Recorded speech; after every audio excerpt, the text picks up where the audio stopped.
ka një potencial për 20 miliard euro që qarkullon sot në sektorin financiar të brendshëm, me pengesat e veta për të investuar, për të alokuar diku tjetër. Nëse të pengesa hiqen, bazë datës 7 tetor, kuptohet, nuk është kaq me, por do ikon e vetë, sa të kolaudohen transaksionet, informacioni, publikimi me ratë të qytetarët, pra i edukimi financiar i nevojshëm, por ama nuk do kenë më bariera de jure dhe de facto. Që do të thotë, për mua, bankat në qoftë se nuk do jenë disa hapa përpara, bankat lokale flasim, nuk do jenë disa hapa përpara, që të studiojnë ofertën e konkurrentëve tyre në Itali, në Greqi, sa aty është dhe pjesa më e madhe e emigrantëve tanë të fokusuar, jeni të bindur që do humbin jo vetëm depozit, do humbin shumë klientë, sepse klientët janë në kërkim të alternativa të tjera për të diversifikuar kursimet e tyre. Dhe kanë mundësin tani. Absolutisht. Po bankat brenda, pra lokalet, bëjnë ndryshim njëra nga tjetra dhe për këtë shërbim, apo janë të detyruara të gjitha?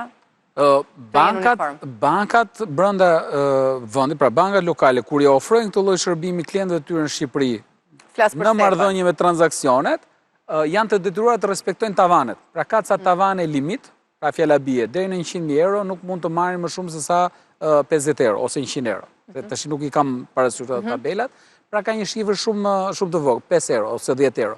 Kështu që deri në këtë tavan, mbi këtë tavan nuk kalojnë dot, ama poshtë i tavani bankat mund konkurrojnë me atje. Dikush mund të marrë 9 euro, dikush mund të marrë 7 euro, ama jo 10.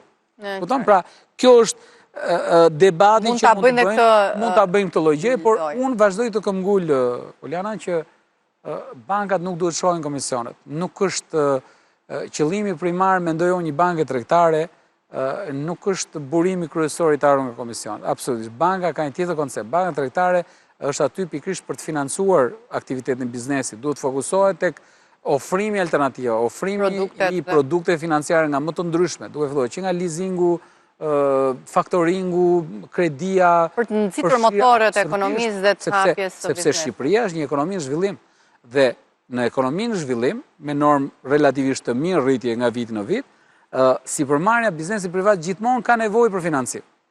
E keqja jonë ka qenë që ne kemi pas një sistem financiar, kemi pas dhe e kemi, një sistem financiar i cili është zhvilluar në mënyrë asimetrike, vetëm me këmbën e sektorit bankar. Pra nuk kemi pas alternativë treg kapitalesh, një bursë aktive, e cila do konkuronte në një farë mënyrë sektorin bankar. Dhe çfarë ka ndodhur për 30 vite me radhë, apo më shumë se 30 vite me radhë, sektori bankar në një farë mënyrë ka rënë ata agonin e ariu të ngopur, i cili tregun e ka aty, kërkesën e ka gjithmonë aktive, biznesi gjithmonë ka qenë i varur nga kredia bankare dhe kur nuk e ka vrarë mendjen, që të prodhoj produkte të reja, të ofroj produkte të reja, të jetë konkurencial me njëri tjetrin. Dhe reduktimi i numrit të bankave ndër vite, pra para 4-5 vite, ne kishim 16 banka, sot kemi 11. Ka dhënë efektin e tij në gjykimin tim në atë që quhet reduktimi i normës i koeficientit të konkurshmërisë mes bankave. Kështu që është momenti ta shohim. Edhe hapja, pra ky lloj elementi, pra procesi integrimit në SEPRA, unë mendoj që do ndikojë jashtëmarrësisht shumë pozitivisht edhe për t'i shkundur bankat nga gjumi i dimrit, ku kanë rënë, për t'i detyruar të ofrojnë shërbime, produkte më cilësore, më konkurrente, kuptohet me më pak kosto se sa konkurrentët e tyre në vendet e Bashkimit Evropian.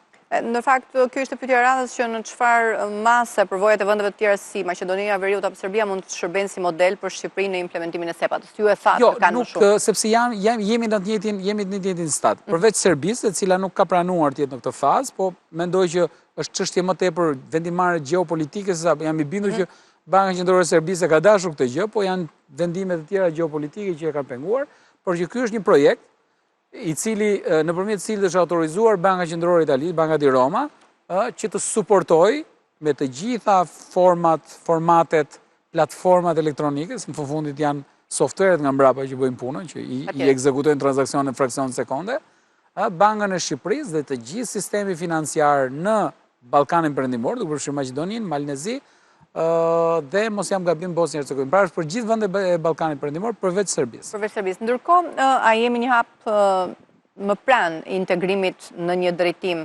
pra një hap drejt BE-s me këtë lëvizje, me këtë antarësim në SEPA? Unë mendoj që po, sepse personalisht hyj tek ata ekonomistë që mendojnë që barrierat nuk i bëjnë mirë ndërveprimit mes tregjeve, kështu që heqja e çdo lloji barriere në tregje është një anë pozitive, lehtëson qarkullimin e kapitalit, qarkullimin e burimeve të prodhimit, që janë krau i punës, know-how, edukimi, ekspertë që lëvizin, kapitali investitorë dhe me radhë, që mendoj që rritë konkurenca, se në moment që qarkullojnë agjendë ekonomik, rritë konkurenca, kështu që rritja konkurencës dhe heqja barrierë nuk bën asgjë tjetër përveç se ul kostot e ndërmjetësimit, sepse sistemi financiar është një sistem ndërmjetës mes atij që ka nevojë për fonde dhe atij që ka fonde të tepërta, që ul kostot e ndërmjetësimit dhe në fund të ditës kjo është një përfitueshmëri, një benefit jashtëzakonshëm për agjendën ekonomik, qofshin këta individ apo biznese. Ndërkohë flasim pak për tjera zhvillime, por duke lidhur gjithmonë me pjesën e paras. Po flasim për reduktimin e paras kesh në fakt në ekonomi si pjesë e luftës kundër informalitetit. Qeveria ka njoftuar se do të ketë një plan 3 vjeçar për të luftuar informalitetin në këtë drejtim dhe përmirësimin e klimës së investimeve. Si e shikoni këtë sfidë, sepse është një nga kriteret edhe në BE për të luftuar paran kesh? Personalisht unë shoh si lëvizje shumë pozitive. Uroj ta kenë seriozisht, se ke parasysh unë dua ta ndaj pjesën teknike nga retorika politike, se zakonisht retorika politike dalin me fushata të caktuara, kështu unë nis me qese plastike, unë nis me disa lloje, por ama janë reforma që ngelen në rrugës, kështu por edhe uroj që kjo lloj politike apo reforme që është parashikuar të jetë serioze. Sot dëgjuam edhe ministren e ekonomisë dhe inovacionit, e cila deklaroi publikisht që ka një projekt 3 vjeçar, një strategji 3 vjeçare në këtë drejtim, dhe unë shoh si element shumë pozitiv, sepse digitalizimi i shërbimeve financiare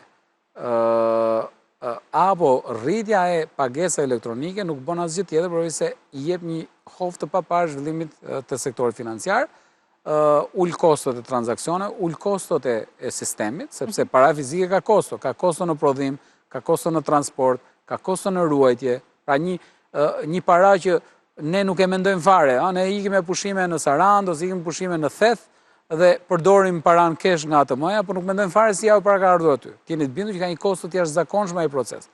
Kështu që reduktimi i keshit nga përdorimi në transakcione ndërveprime të përditshme absolutisht një element shumë pozitiv, sidomos për institucionet financiare, pra redukton kostot e këtyre agjendëve ekonomik që na ofrojnë të lloj shërbimesh, por në anë tjetër për ne si individ ka kostot e veta para e kesh, ka koston e humbjes, e vjedhjes, e dëmtimit paras, pra janë kostot që ne kemi pas gjithmonë, i kemi mbartur, dikush më shumë, dikush më pak, i ka përballuar, besoj se cili për nesh na ka humb një banknot monedë, ose na kanë vjedhur, ose kemi harruar diku e me radhë, kështu që këto element reduktohen shumë.